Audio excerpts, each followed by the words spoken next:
মামা বাবার কাছে টাকা নাই, তার জন্য বেতন দেয় না। দিয়ে দিবে বাবা। তোমার বাবা 4 মাস থেকে বেতন পাচ্ছে না, তাই দিতে পারছে না। তুমি বসো, আমি তোমার জন্য হরলিক্স নিয়ে আসি। ঠিক আছে মা।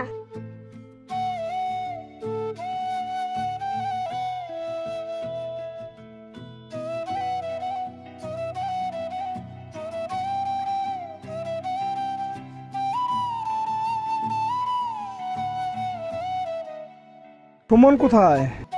ঘরে আছে। একটু জল নিয়ে আসো তো। আনছি। বাবা বাবা আমার স্কুলে বেতনটা দিয়ে দাও না, তাহলে আমার স্কুলে আমাকে ঢুকতে দেবে না। বাবু, তোমার স্কুলে বেতন দিয়ে দেবো আর তোমার জন্য একটা নতুন জামা নিয়ে আসবো। তুমি কাঁদে না সোনা? ওগুলো টাকা তুমি কোথায় পেলে? তোমার মোবাইল কোথায়? বিক্রি করে দিয়েছি মোবাইল। মোবাইল তো পরে কিনাও যাবে। ছেলের স্কুলে বেতন না দিলে ওর লেখাপড়াটাই বন্ধ হয়ে যাবে। ছেলের পড়াশোনাটা খুবই জরুরি।